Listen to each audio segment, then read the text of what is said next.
Butcher Biden is reporting for duty.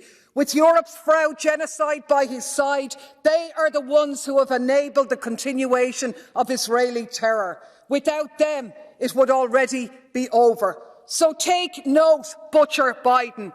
The ancestors of the Ireland that you claim to be from disown you. Keep our country out of your mouth. And as for von der Leyen and genocidal Germany with your...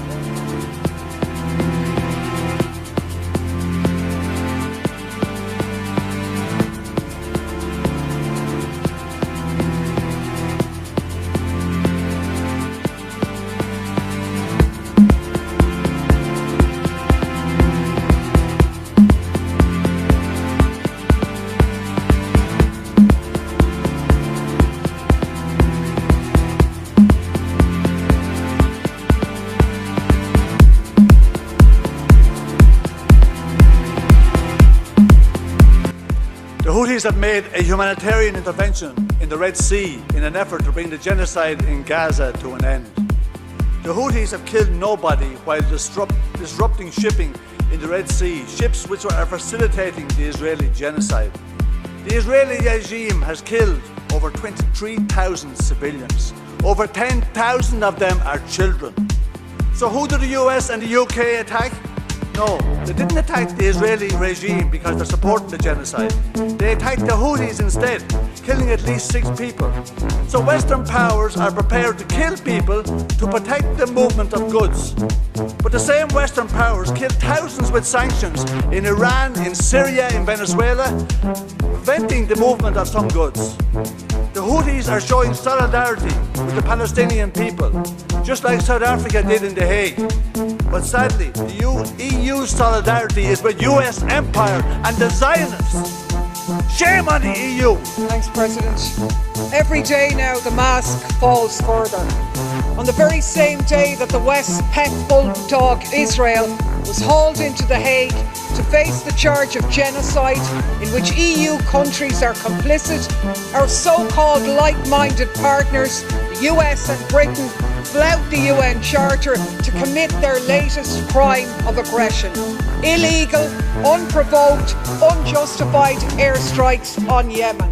Lawless, barbarous acts to inflame the region and to make worse the catastrophic cost of living crisis being experienced by millions of Europeans. And now some of you actually want to join them. Seriously, with a straight face, people have come in here and said they want to do that in order to uphold international law. The very same international law that a horrified world has watched being trampled into the ruins of Gaza while the EU hands Israel more weapons and cheers on the genocide. The Yemenis have killed no one. 25,000 Palestinians are dead. And all you're enraged about is international shipping. It's over. The EU has no moral authority. If you want to sort the situation out, end the genocide. This report claims the EU can play a positive role in preventive diplomacy and tackling frozen conflicts around the world. The past few decades are a dramatic demonstration of how the EU does precisely the opposite. Kosovo, Syria, Nagorno-Karabakh, Ukraine, Israel, Palestine. Just look at the genocide taking place at the moment in Gaza. We haven't time to go back over all the colonial exploits of European powers and the imperialists carving up large parts of the world with complete disregard for the ethnic and religious communities on the ground.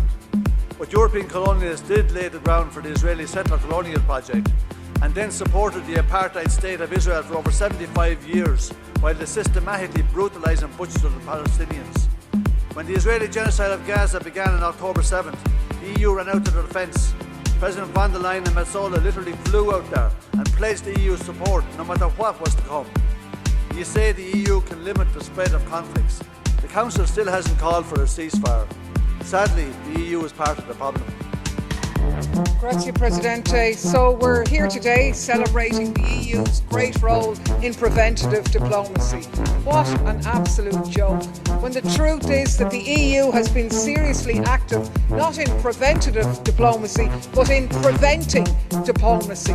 We've had 2 years where the very concept of diplomacy has been smeared as a Russian plot. You've pulled out all of the stops to smash the slightest chance of dialogue in Ukraine. Where was the preventative diplomacy in 2020 and 2021, when at least France and Germany tried to reduce the tensions with Russia, but the EU flung itself behind the US and NATO belligerents? And it's the poor people of Ukraine with its smashed state that is living with the consequences of that. Meanwhile, 101 days into the genocide in Gaza, and the EU hasn't even managed to call for a ceasefire. While this report has the audacity to claim that the EU always seeks to reduce the risk of escalation. No, it doesn't. You're fooling nobody. It's time to abandon rampant militarism and stop hurtling down the wrong road of history. This is a war that could have been prevented, a war that could have been stopped as early as April 22.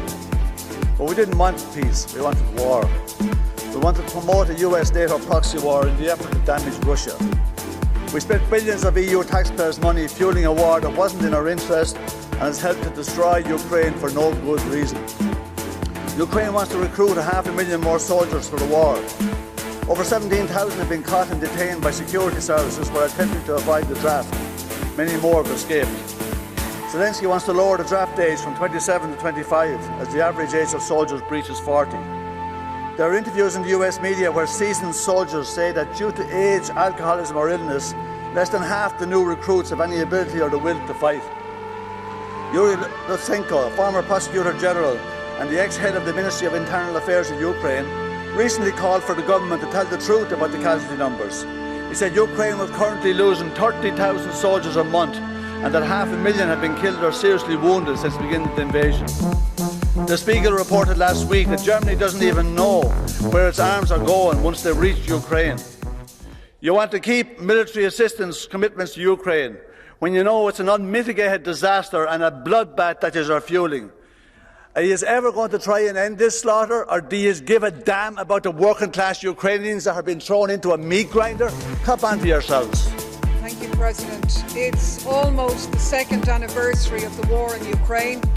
A war that is now openly acknowledged could have ended in the first few months if the West hadn't vetoed the April 2022 peace deal. Instead, she told Ukraine to fight on, and the result of that is hundreds of thousands of Ukrainians lost, 4 provinces, and any hope of independence ever again.